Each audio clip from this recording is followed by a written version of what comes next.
Welcome to the Mean Lady Talking Podcast. This is the podcast that tackles tough questions about relationships, life, love, and loss. It may not be the advice you want, but it's probably the advice you need. And now here's your host, grief therapist, motivational speaker, relationship expert, best-selling author, and attorney, the not really mean lady herself, Susan J. Elliott.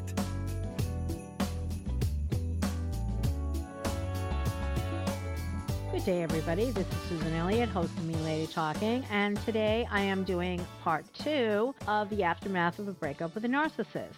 Now, one of the things that I want to talk about is how we are using the term narcissist. Everybody has some degree of narcissism in them. It doesn't matter even if you have chronically low self-esteem or even if you meet the clinical diagnosis of narcissistic personality disorder. There's a spectrum. It's very wide. It goes from people with chronically low self-esteem who know that there are some things that they are very good at or some traits that they're particularly proud of if they allow themselves to think about it. The problem with people with low self-esteem is that they don't allow themselves to think about it, or they've been beaten down by so many other dysfunctional people that have told them, maybe you're good at this, but you're really bad at that. For example, when I was a kid, I used to bring home straight A report cards. I was the only foster/adopted kid in my family. The 3 other kids were biological children of my parents. None of them ever brought home straight A report cards. Each of them repeated a grade at some point in their lives, and I didn't. So when I would bring home straight A report cards, my parents would say, "You're smart, but you have no common sense." So it was always a left-handed compliment. It was always followed by something that I wasn't good at. And every single time I tried to think about things that I was good at, it was, "Oh, you're so self-centered. You think who you are, blah, blah, blah." My mother used to say to me, "You always have your nose in a book." I mean, she even said it when my kids were little. I mean, my kids would be little. I had 3 boys, screaming, yelling, carrying on, running through the house. I let them. For my mother, that was just unacceptable. And I have to admit that I never remember us being allowed to run, scream, yell through the house. When my mother would come in, the kids would be somewhere going crazy. Of course, their father wasn't home because he didn't allow this either. But my kids would be somewhere going crazy, running around. And I'd be sitting in the kitchen reading a book. And my mother would say, "Those kids are going crazy. You've got your nose in the book." And I'd be like, they're boys. They're playing. They're running off steam. I'm not bothering them. They're not bothering me. She would say, "You never change. You always had your nose in a book, ba, ba, ba, ba, ba." The funny thing is, my biological mother used to lay on the couch and read a book, and my brothers used to call her the couch creature. Now, I was the only one who was like her in that respect, but my adoptive mother wasn't anything like that. So, and I don't know, she knew my biological mother fairly well, but I don't know if she knew that my biological mother always had her nose in a book, but she would just be so angry that I had my nose in a book. So I would always hide reading and writing from dysfunctional people. But my first husband, we went to high school together. He was in general English. I was in honors English. And in between honors and general, there's regular academic English. And in New York, you take something called the Regents exam if you're in honors. And I think some of the regular classes took Regents too, but you didn't take the Regents in general. Well, in senior year, he failed English. And he had to go to summer school. And in summer school, they graded you primarily on the homework that you did. So he would come to the beach every day after summer school, and he'd hand me his books, and I would sit on the beach, and I would do his homework. And he'd be in the water swimming with the friends, but he didn't even sit with me while I was doing all his homework. So I did his homework all summer long. He swam all summer long. He handed in his homework. He got straight A's. He graduated, and he didn't invite me to graduation. I was so hurt. I was 17, so what did I know? But that was a snapshot of things to come. And not only that, but when we were married, he used to be very upset if I told him how to pronounce a word or how to spell a word or something he was using wrong.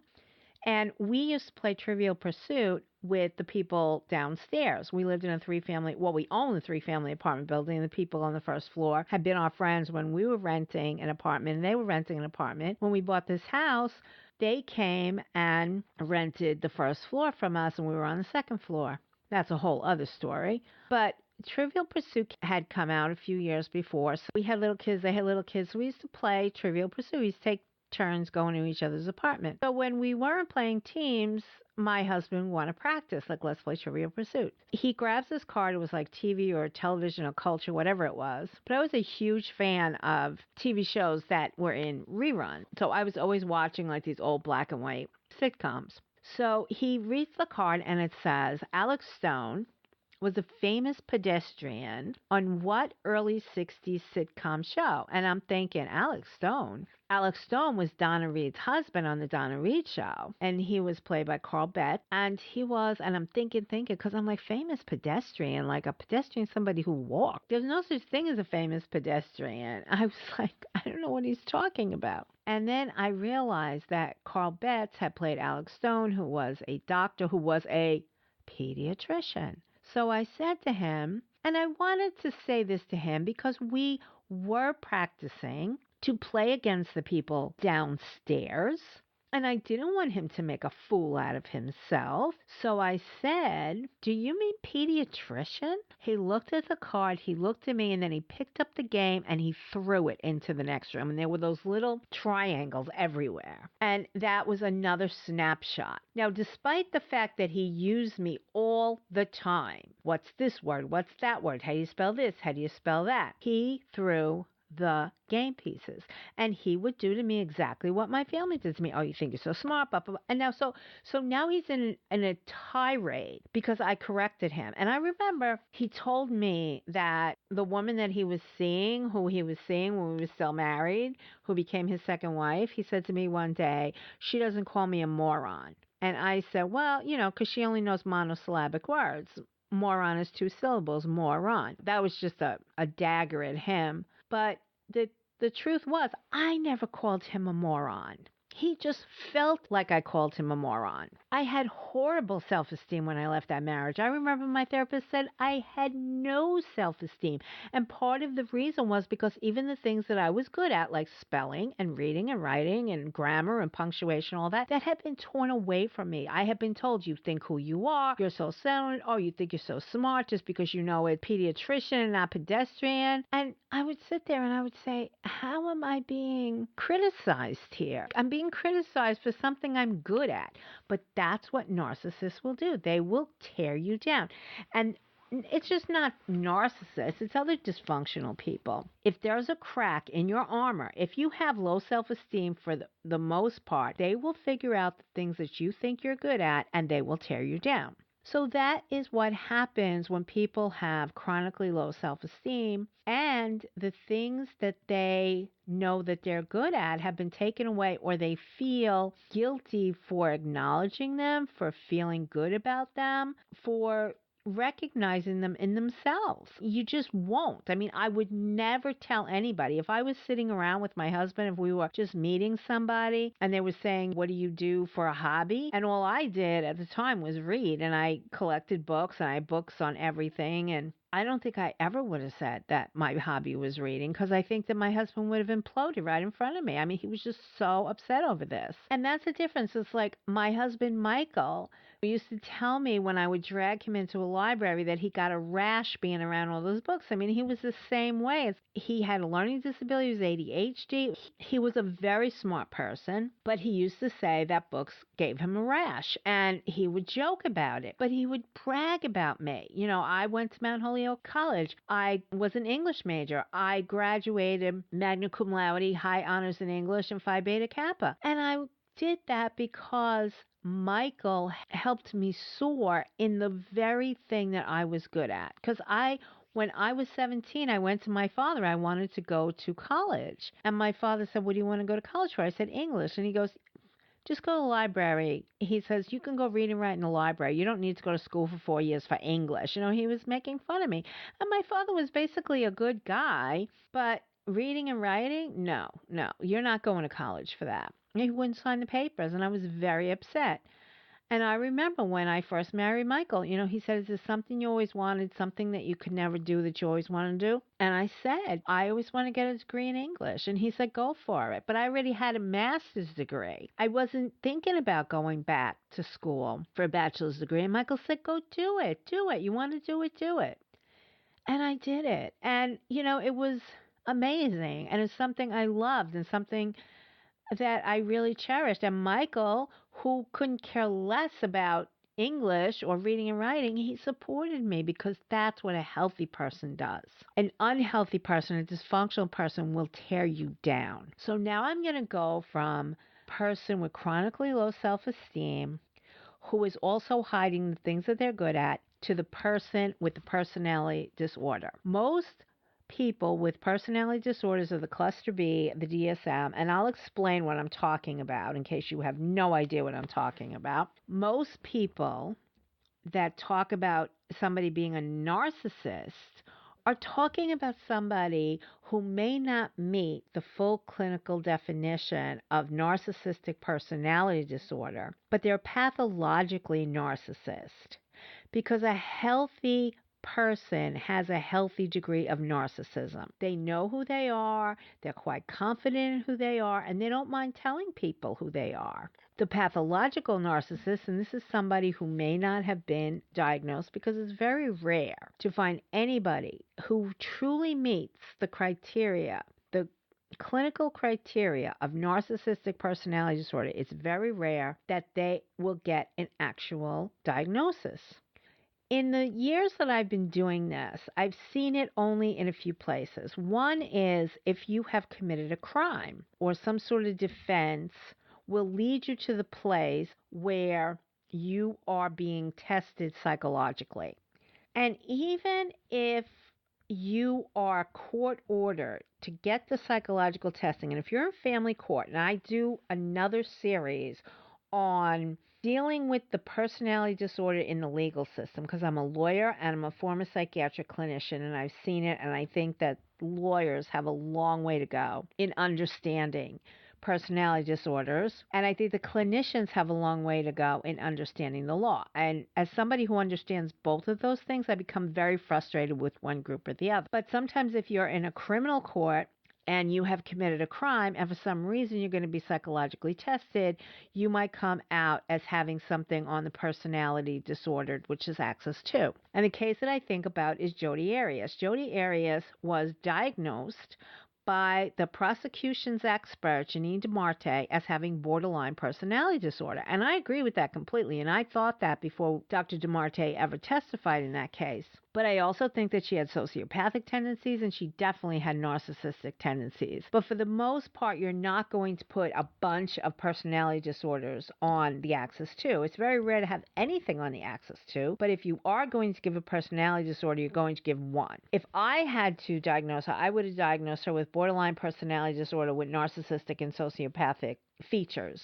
But nobody asked me. But anyway, the prosecution in that case was absolutely brilliant. Juan Martinez was absolutely brilliant, but he didn't seem to grasp the concept of personality disorder. He said it's not a mental illness, but it absolutely is. And what they did, what the defense team did, even though they tried to smack around Janine DeMarte, they never really did. She really held her ground with them, unlike their experts, their psychological experts, Juan Martinez just like took to the cleaners and just ran roughshod all over them. But Jodi Arias did not get a verdict for the death penalty because it was not unanimous in the jury, so they had to do a second trial, penalty phase only, to see if they could get the death penalty. In the second phase, the defense uses she's mentally ill. She has borderline personality disorder. Their experts said so. It was comical in a way, but they were using it as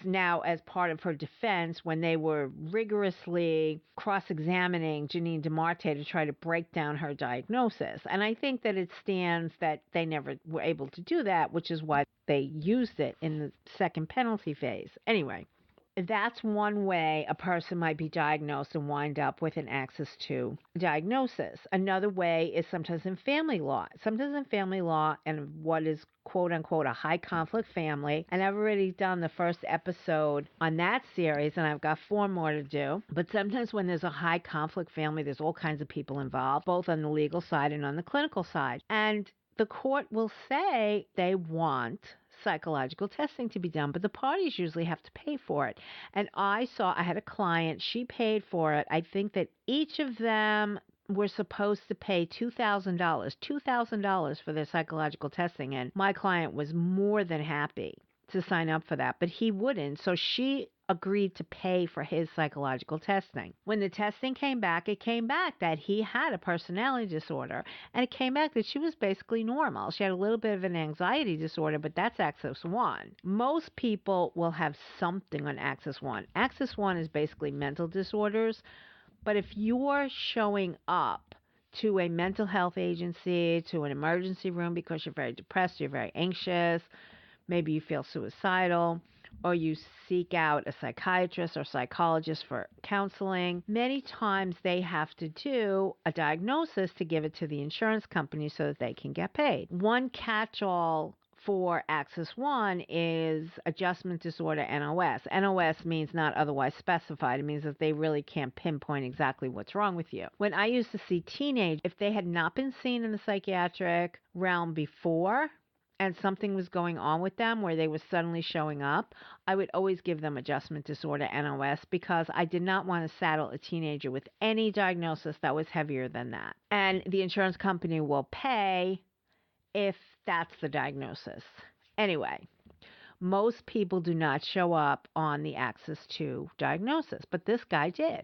And after she paid $4,000 for them to both be tested, and she came out virtually normal, and he came out virtually disordered, he refused to acknowledge it. She thought, oh, great, I have him now dead to right.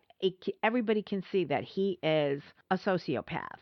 And he has serious issues. And he also had serious issues with telling the truth. And all this came out in the psychological testing. And the guy's response to all this was, no, I don't believe it. Somebody fudged it. Somebody did something. Blah, blah, blah.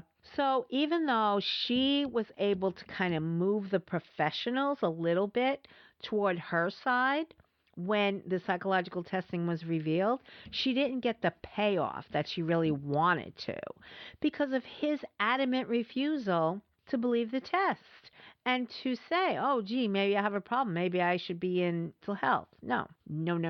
He just refused to acknowledge it. And he thought that there was a conspiracy and everybody was against him. And now he was calling in new lawyers and new clinics.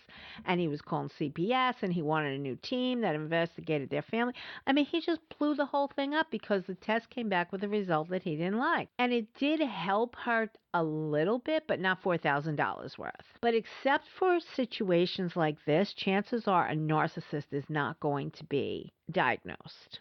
So you have somebody who is pathologically narcissist. And when I say pathologically narcissist, I mean they might meet some of the criteria for the personality disordered, but you'll never get them to be diagnosed. They'll never set foot in a mental health clinic. They'll never set foot anywhere where they actually could be diagnosed, but they have a lot of the criteria. They meet a lot of the criteria. When you do a diagnosis per the DSM, now the DSM is the Diagnostic and Statistical Manual of Mental Disorders, and that's what we use whenever we do an evaluation. If you come into a mental health clinic, if you go to see a psychiatrist, if you wind up in an emergency room because you're feeling suicidal or depressed or whatever, this is what they use to diagnose you. They will give everybody something on Axis 1, which is where most of the mental health disorders go, and then Axis 2 is a personality disorder, and personality disorders are mental illness. They're not only mental illness, they're very severe mental illness. And they affect only a small part of the population. Now, the cluster B is borderline personality disorder, antisocial personality disorder, which is a sociopath, narcissistic personality disorder, and histrionic personality disorder. I think there might be one other, but those are the big ones. And unlike most of the others, borderline personality disorder shows up in mental health all the time. I mean, they're very large consumers of mental health services. They go to psychiatrists, they go to psychologists, they're in the mental health milieu all the time. Unlike antisocial personality disorder and narcissistic personality disorder, who are almost never seen. So when you go in, there's 9 criteria to be diagnosed with narcissistic personality disorder. You need 5 of those for a long period of time. And I noticed that from DSM-4 to DSM-5, there was no change in narcissistic personality disorder. I'm going to read to you the diagnostic criteria for narcissistic personality disorder. Now, remember, there's 9 of them and you need 5.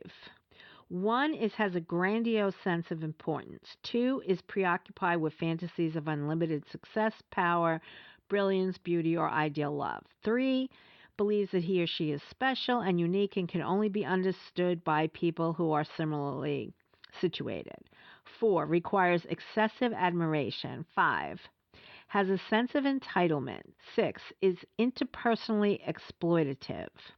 7, this is a big one, and even though it says you need to have 5 of these 9, if this one's missing, they're not narcissistic. Lacks empathy, is unwilling to recognize or identify with the feelings and needs of others. And often when people come to me who have chronically low self-esteem, but they've been told they're a narcissist by a narcissist, which is what they do, they just spin your head into pudding, they have a lot of empathy for other people. And you find this out as, part of their empathy for the narcissist is the reason why they stayed in this crazy relationship as long as they did. So you can usually mark that one off.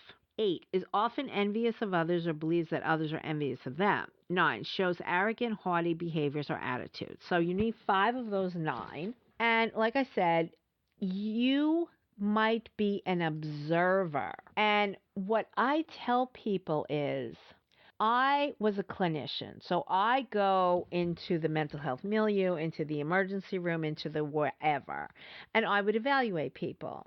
If you're not in those capacity, you can't diagnose somebody. So what I tell people is, you don't say that somebody's has narcissistic personality disorder because A, it's a severe mental illness, and B, you're not qualified to make that.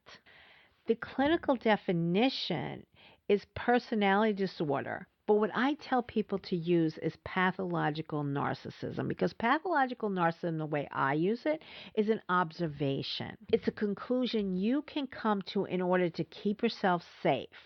But nobody's asking you to fill out a form for insurance companies. You're not a clinician. You're not in the mental health setting. This is just for you to know what this is so that you can keep yourself safe. And I always tell people, don't get wrapped up in somebody else's diagnosis except to keep yourself safe.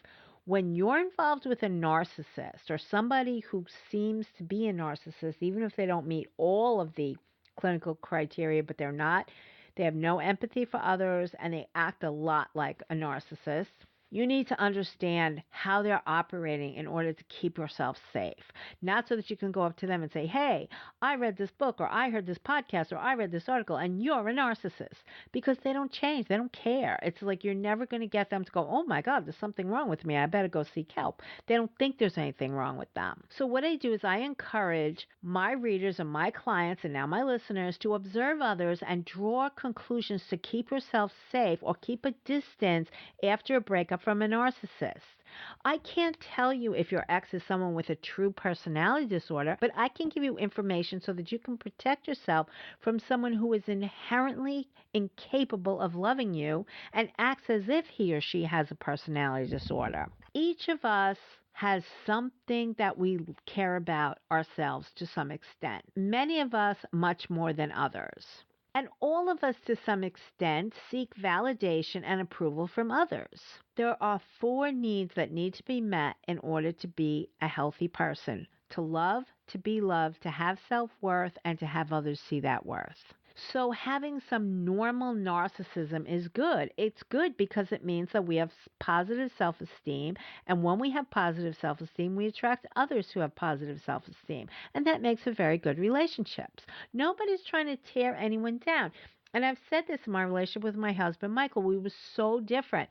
He was so very good at things that I was so very bad at. And I was so very good at things he was so very bad at. And we just stayed in our own lanes. We didn't mess around, and I didn't put down him for the things he wasn't good at that I was good at, and he didn't put me down. It was just the way it was, because people with good self-esteem have no need to put somebody else down. So once our self-esteem is firmly in place, we can love, we can be loved, we can have self-esteem, and we can allow others to see that worth. It's all very balanced, it's all very healthy, and it's all very good.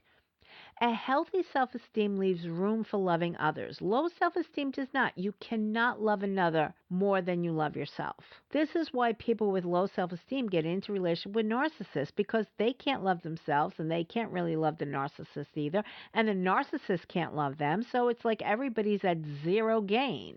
The pathological narcissist, even though the pathological narcissist is self-absorbed, they don't have high self-esteem. The pathological narcissist is the epitome of the egomaniac with the inferiority complex.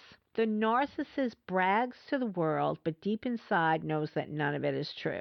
They feel inadequate and they bolster themselves up with excessive self-admiration. They talk a good game, but they don't feel any of it. A person with good self-esteem gives themselves positive feedback first, and they gravitate towards like-minded others, but they don't need to be liked by everybody. If somebody doesn't like them, they're like, all right, you're not my cup of tea, I'm not your cup of tea, who cares?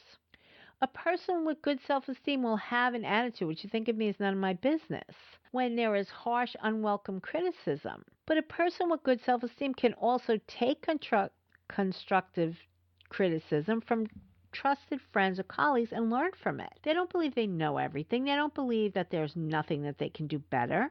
But constructive criticism will enrage the narcissist. And constructive criticism to the person with low self-esteem who's not a narcissist will be like, oh yeah, I know, I failed, I suck. They won't take it as constructive criticism and like you could improve in this area. They just think that it's just more evidence that something's terribly wrong with them. The pathological narcissist is completely dependent on admiration from others. There's no self-regard without the attention of others. They will not receive constructive criticism well. And when harsh criticism is received, they slap back hard. They don't ever think, I don't care what you think, because they care what everyone thinks. Even though deep down inside they know that it's a house built on shifting sand. Because they know that they're not worthy of admiration. And they resent the very people they're dependent on for the admiration. As Groucho Marx once said, I don't want to belong to any club that would have me as a member. The pathological narcissist must first be charming to his or her admirers. But once the tribute is given, the narcissist is restless and bored. I try to explain this to clients of mine who don't seem to understand.